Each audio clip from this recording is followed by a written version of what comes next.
وَالْقُرْآنِ الْحَكِيمِ إِنَّكَ لَمِنَ الْمُرْسَلِينَ عَلَىٰ صِرَاطٍ مُّسْتَقِيمٍ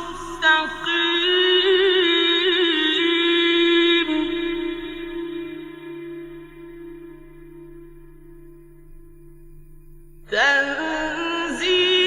الْعَزِيزِ الرَّحِيمِ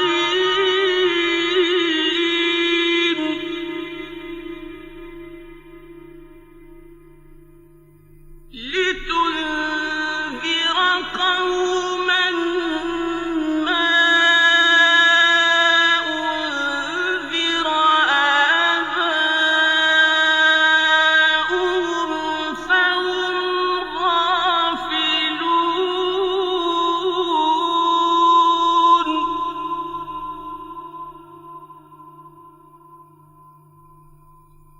لَقَدْ حَقَّ الْقَوْلُ عَلَىٰ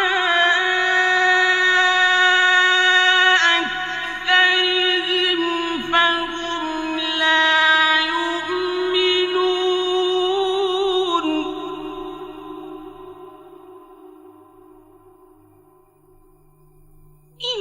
إِنَّا جَعَلْنَا فِي أَعْنَاقِهِمْ أَغْلَالًا فَهِيَ إِلَى الْأَذْقَانِ فَهُم مُّقْمَحُونَ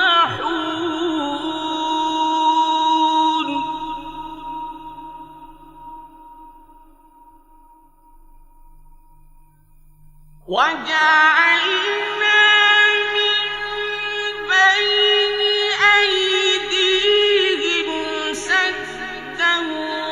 وَمِنْ خَلْفِهِمْ سَدًّا فَأَغْشَيْنَاهُمْ فَهُمْ لَا يُبْصِرُونَ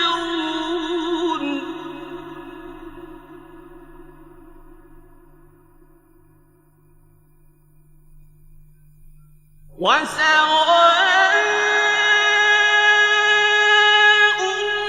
عَلَيْهِمْ أَأَنذَرْتَهُمْ أَمْ لَمْ تُنذِرْهُمْ لَا يُؤْمِنُونَ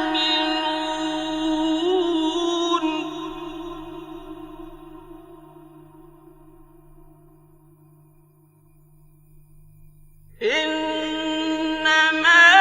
تُنذِرُ مَنِ اتَّبَعَ الذِّكْرَ وَخَشِيَ الرَّحْمَٰنَ بِالْغَيْبِ فَبَشِّرْهُ بِمَغْفِرَةٍ وَأَجْرٍ كَرِيمٍ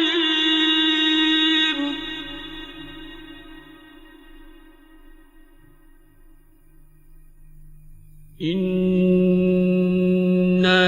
نَحْنُ نُحْيِي الْمَوْتَىٰ وَنَكْتُبُ مَا قَدَّمُوا وَآثَارَهُمْ